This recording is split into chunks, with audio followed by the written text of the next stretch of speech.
Welcome back. I'm your host, Leslie Cottle, and you are listening to This Empowered Life podcast, the podcast made to support your self-transformation journey, helping you live your life's purpose and align with your highest timeline.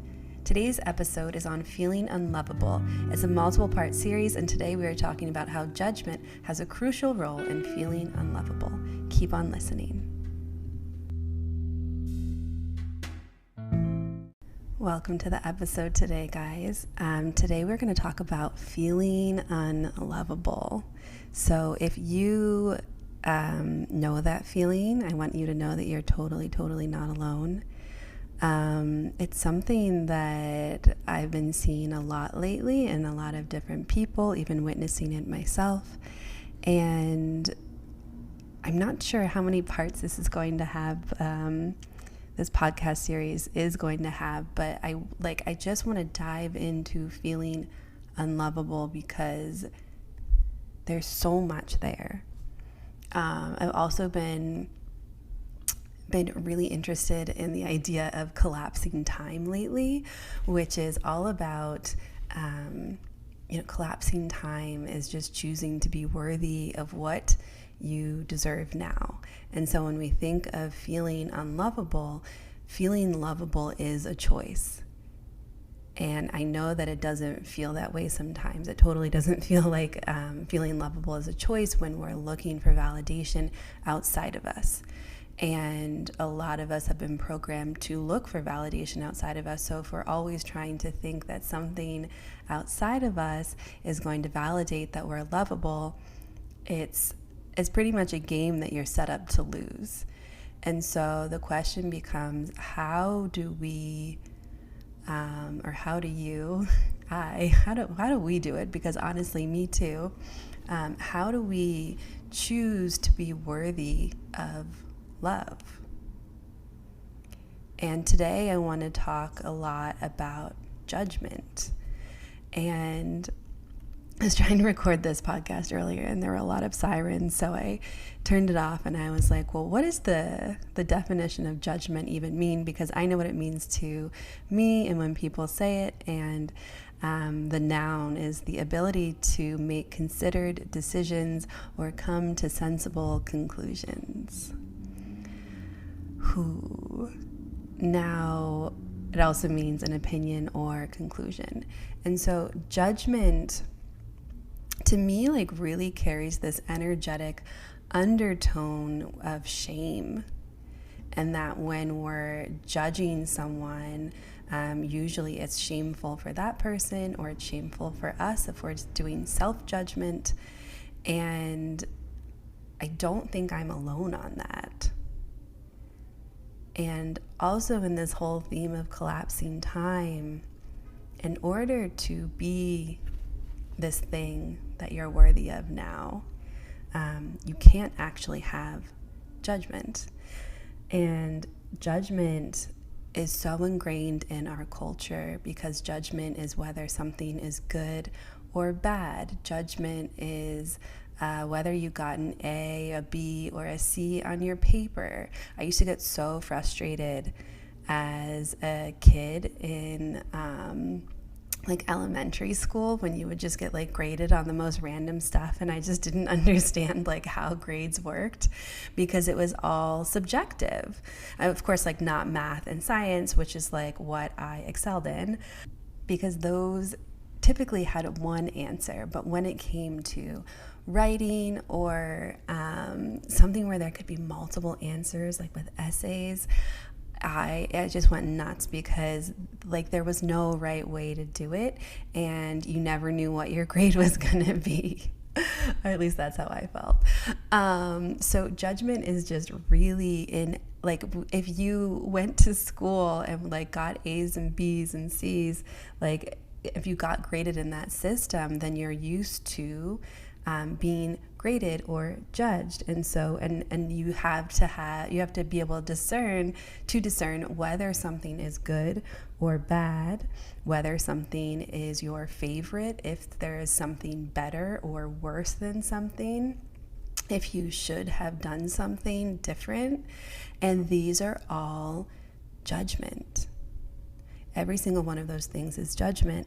And in an energetic space, judgment is something that keeps you stuck. So if you are someone who grew up with judgment around you, which honestly, I think a lot of this has to do with the fact that like new earth versus old earth, so like 3D versus 5D. And the thing is that good and bad, something better or worse, those are things that really worked not a few years ago, but for the last, say, 50 years, that worked. And that is not working for us now. Now we're a world with a lot more consciousness. People are waking up and they want to find different ways to think, to speak, to act that are in alignment with who they are.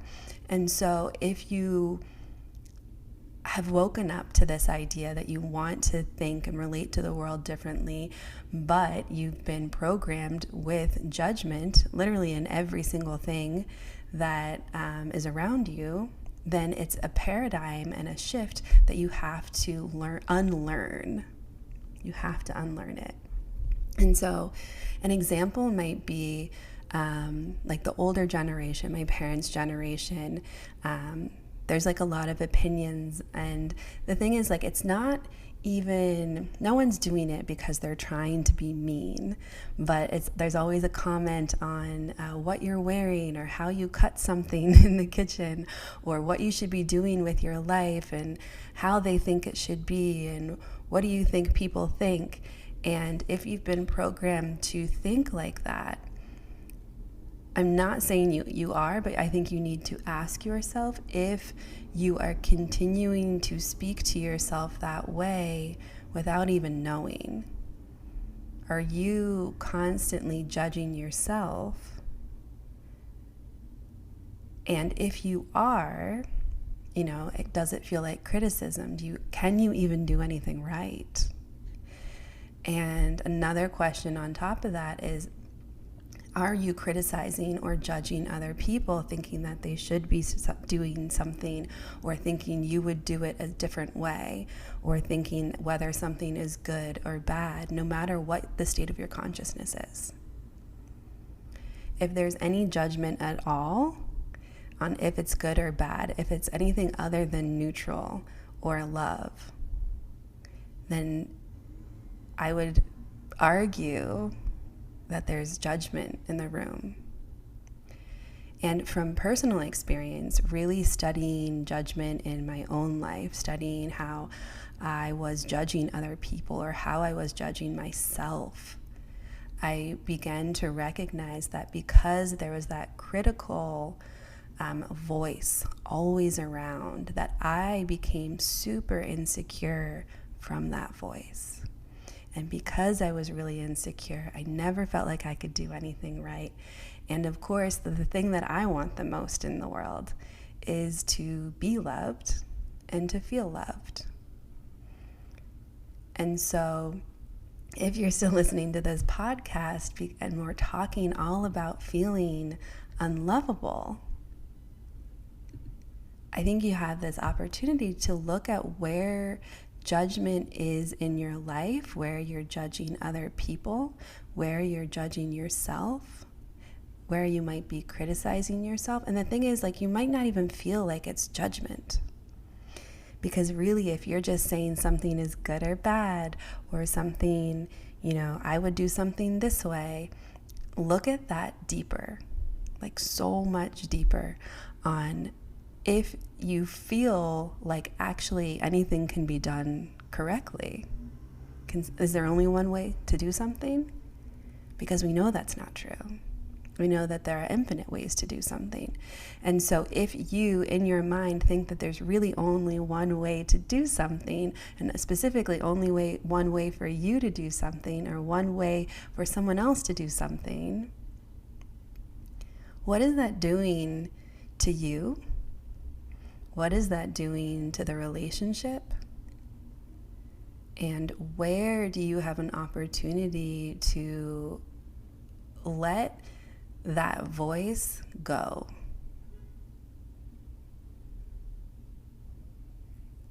in my own experience, I was literally like jaw dropping to the floor, realizing how much judgment was everywhere in my head. Everything that I saw in the world at some point went through a lens of judgment, of criticism, of right or wrong, of good or bad.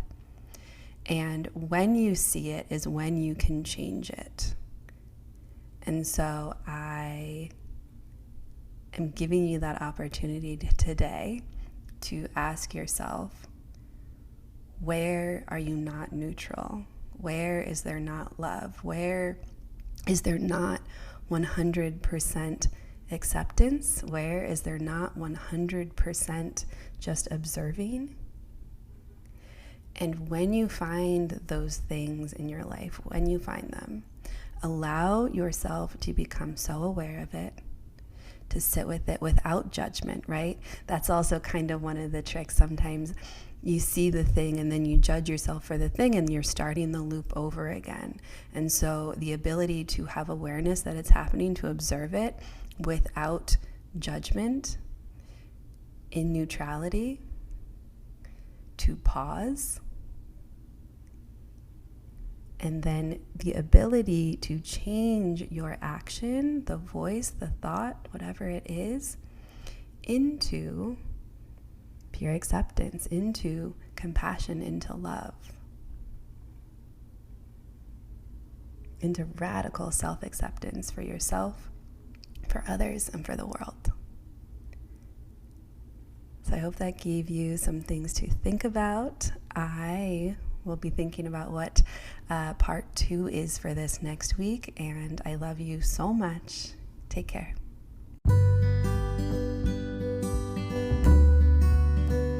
Tune in Tuesdays for more yummy and soulful episodes. If you love what you're hearing and want to support the podcast, please follow and rate the podcast on Spotify and Apple to help new listeners find us. To find out more about my coaching and healing practice, head over to my website, www.lesliecottle.com. Thanks for listening, and I'll see you in the next episode.